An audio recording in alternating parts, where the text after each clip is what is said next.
Hi there, my name is Alvaro, I am a social sciences teacher, and today I want to tell you about cultural heritage. What is cultural heritage? When I don't know something, the first thing I do is to search in the dictionary. Word reference says that it's something that comes or belongs to one by reason of being born to certain parents, born at a certain time, or in a certain century. Of being born of parents, I don't think that's the answer I'm looking for. At a certain time, a certain period that makes more sense, I think it's a certain time. Let's think about a specific case. Fashion, for example. Probably, if I was born at a certain time, the 60s for instance, in the 80s I would probably look like this. If I was born in the 70s, in the 90s I would probably look like this.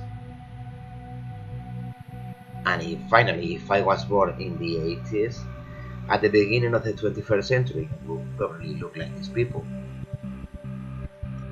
Back to the definition of heritage, it continues saying in a certain country. I could be Spanish,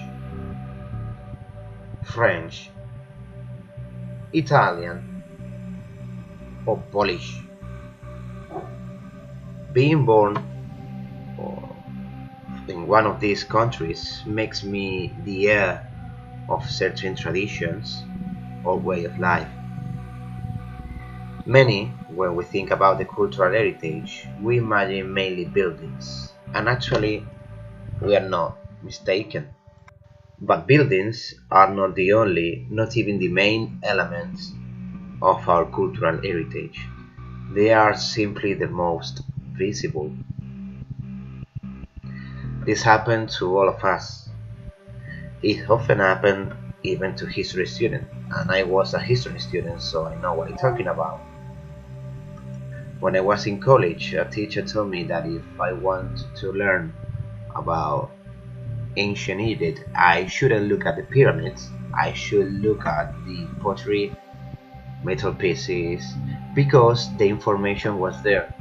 Pyramids were only the biggest thing that the Egyptians did. The biggest things, but not the most important. Let's go back to our dictionary. The word heritage has more meanings. Of all of these, we will focus on number 2, 5, and 3. 2, 3, and 5. Number 2 says anything that has been transmitted from the past or handed down by tradition. If we understand what tradition means, we are getting closer to know the true meaning of cultural heritage.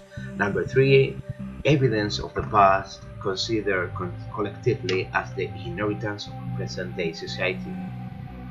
So it's something that comes from the past and has been able to remain present before the human being for a long time, and is considered by all of us as our heritage. And the number 5, way of life. The sea was their heritage. The example of the sea seems appropriate to me because it's one of the most important aspects for many European people. Because even millions of Europeans don't live close to the sea, we can actually say that the relationship of our history and our way of life with the seas that surround us is inseparable. Therefore, in order to understand what cultural heritage is, and in the case of European cultural heritage, we must look for as many elements as we can imagine that we have inherited both spatially and temporally, in space and time. Europeans have many elements in common, and some of them are very evident, others which are common but are not so obvious, and finally, particular elements of each territory that do not seem to have much in common with others. We can find traditions, artistic styles, food dishes, not to mention languages, which are versions or local interpretations of common elements that were extended and diversified throughout history by our ancestors. Are that different, the Spanish tortilla, the French omelette, and the Italian frittata?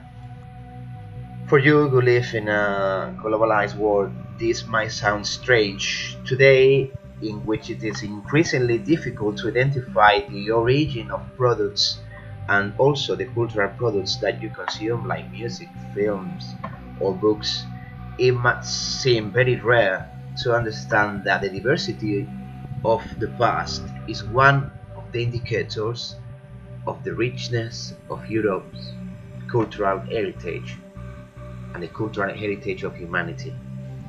That's the meaning of cultural heritage and the space-time place where it lies, in the chain of cultural information and its local interpretation that has been intertwined for centuries, until our times, until today.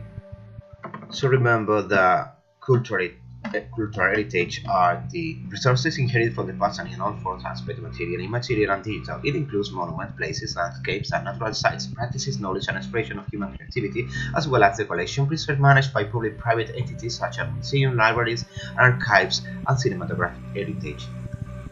Also, the European Commission says.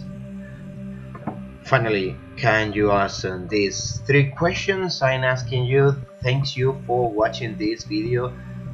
This is the end for now. Bye bye now. See you soon. Bye bye now.